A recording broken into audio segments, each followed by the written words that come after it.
Bayang Karelisa, samahan niyo po ako dahil tonight, gagawa rin po natin ng parangal at pagkilala ang ating mga honorees and awardee para sa ating 28th Gintong Lahi Awards. Tingnan po natin.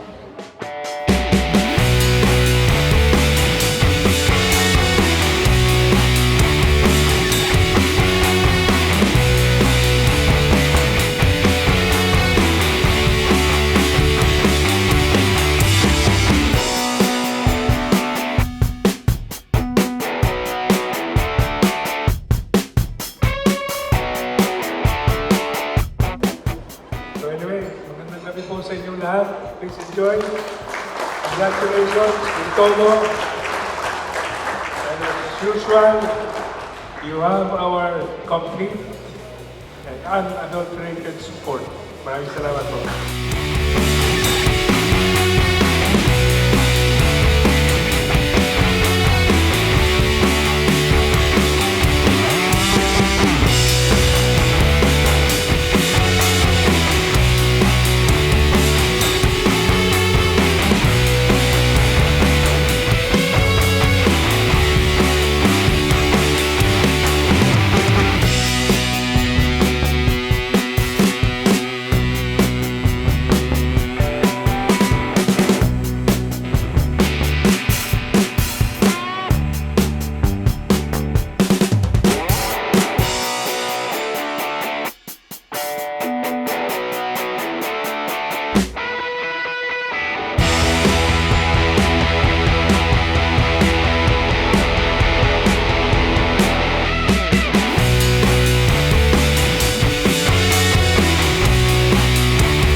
One of the most coveted award for Philtobo, yung Horse of the Year. At meron po tayong history made tonight dahil meron po tayong tie.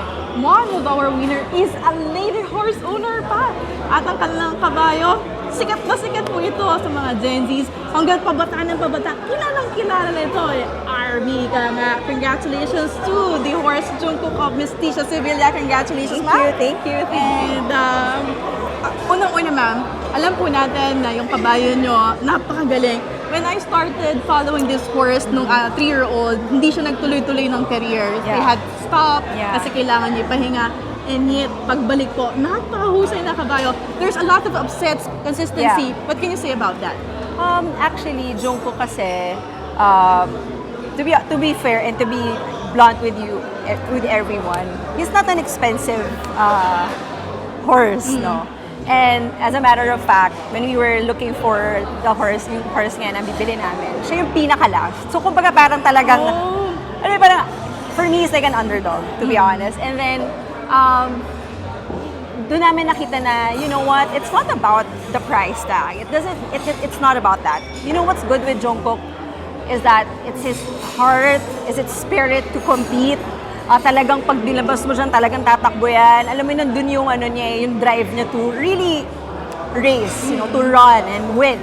So, we're just very grateful na, na meron kaming opportunity to own him, Kasi talagang, apart from the winnings, talagang, it's really the people who keeps on supporting him. Not just, I'm a BTS army din, kaya hence the name of Jungkook. And I'm just so happy na hindi lang si BTS, si Jungkook talaga yung sinusuportan, but also the horse, no? And it's not just about the name, I would say. It's really because he's good, Siyempre may mga ups and downs, may mga pagkakataon na talagang, he's not in his game, but andun pa rin yung spirit niya. When you see him run, but andun na talaga siya sa drive niya, talagang wala na talaga, iwanan na talaga. So I'm just very grateful. We're all grateful and we're all happy na siya yung naging Horse of the Year. It's actually a long time coming. It's a long time coming, but yeah, marami pa rin namang mga horses talaga na magagaling. And I'm just happy na, it's a celebration of Jungkook and to know na, it's not just about the price tag. It's really about, it's not, there's a term na talagang nasa mind ko eh. Wait, let me just get it. Actually, it's a... Meron kang ano? Meron akong parang line. Yes. So so tonight we celebrate not only a champion, but a horse who proved that true worth cannot be bought. And you know what? Ang gusto ko talaga sa pagpangalan nyo kay Jungkook, na i-integrate yung new generation Yeah. sa horse racing. Like for Yes. example, manoorin natin si Jungkook. Akala nila Jungkook the singer. Yeah. Now, it's Jungkook the horse. Yeah. At di naman po kayo magkakamaling panoorin si Jungkook the horse dahil napakagaling champion. Kung tataya nga kayo, maganda pa dividendo eh. Upset. Right. Tataya ka ba? Yes! Wow. Well, congratulations. Thank you so all much. deserve Yes. this Yeah, thank you. trophy and recognition. I hope by next year, meron kayong... Sino naman? Meron ba kayong bago? Meron, Bukod kay meron. Jungkook? And yung name niya is kinuha rin namin sa BTS song. So, Wala bang babae? Wala bang Blackpink? hindi, BTS talaga. BTS. BTS talaga siya. Well, yeah. Congratulations. Thank you so much. And more wins to come. Thank you so much po.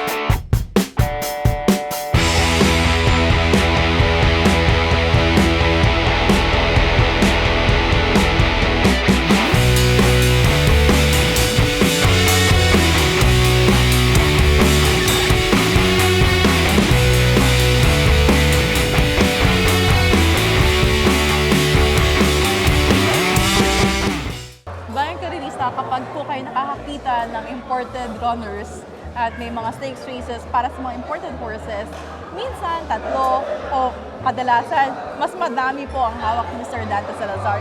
And for our Philtop Awards night, siya naman po ang nakakuha ng ating trainer player. Congratulations, Mr. Dante Salazar. Ano ang masasabi mo dito sa inyo nakuha? I think Mr. Ben Tupas been holding this position and award for so many years and now kayo po ang nakakuha. Nagpapasalamat din ako una kay Lord. Pangalawa sa mga nagtitiwala sa akin na mga boss, si Boss Joseph, si Morales, Dennis Tan, tsaka si Boss Mikey at Jun Sibilia.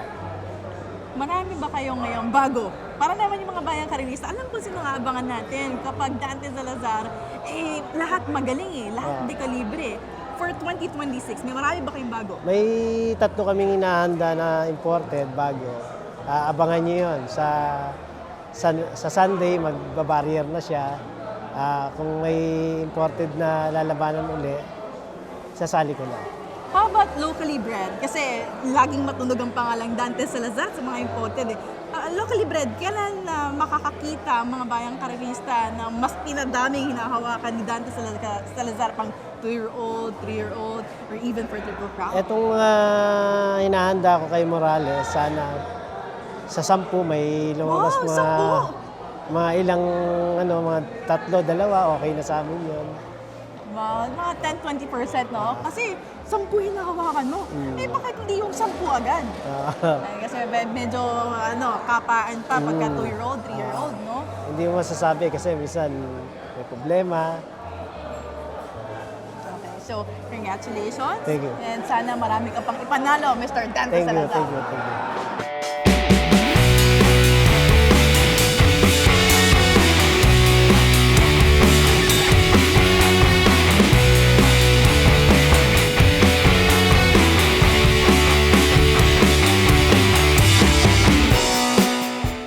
congratulations to all the winners. Salamat po. Magandang gabi sa inyong lahat.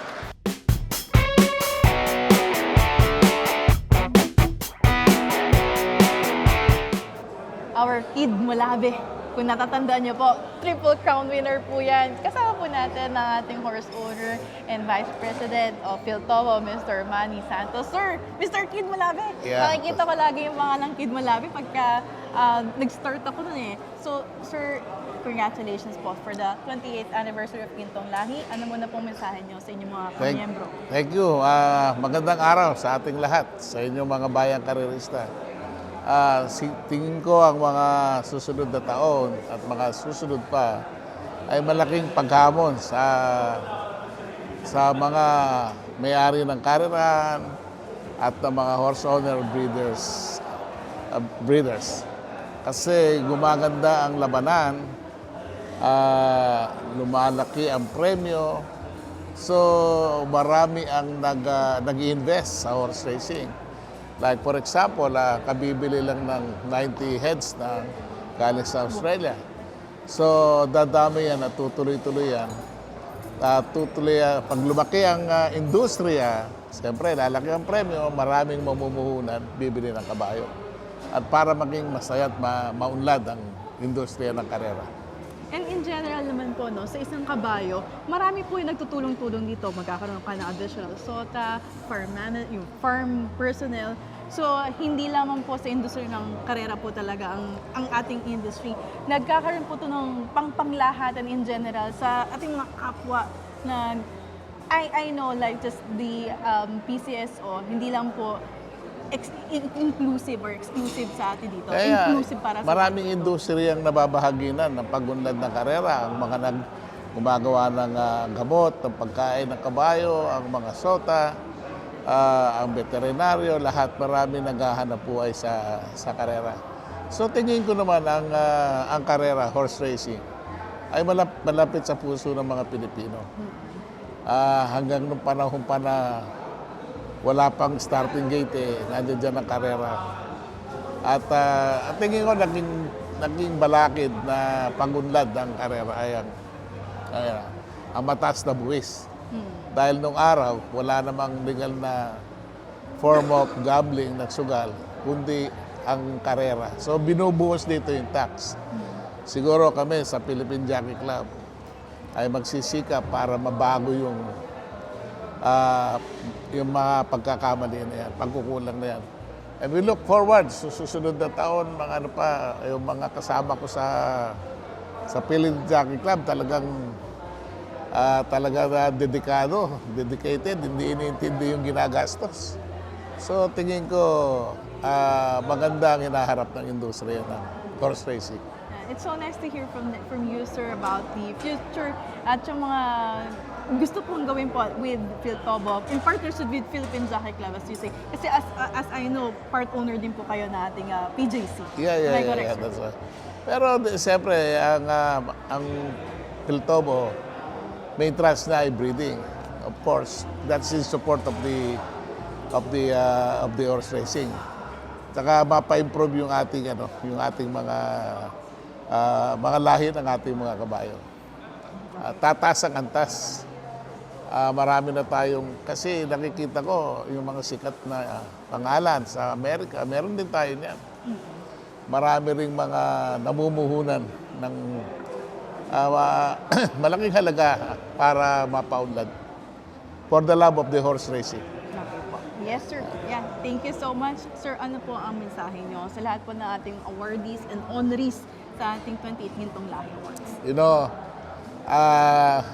ano lang yan weather lang yan. Darating ang panahon ninyo, wag na kayo susuko. Pagka na-experience mo na yung magkaroon ka ng kampiyon na kabayo, hindi na makakalimutan yan. You will be proud of it for the rest of your life. You will treasure it. Yeah. Thank you Like so Kid much. Mulabe. Yes, Mr. Kid Mulabe. Ako, yan talaga ang mga tumatak sa akin. Kasi nasubaybayan ko po yung laban na yan from the first leg hanggang sa makasweep po yan si Kid Mulabe. And our Triple Crown winner. Congratulations and thank you so much, Mr. Alright. Manny Santos. More of our industry help po from coming from Philtovo at PJC. Alright. Maraming salamat. Good day.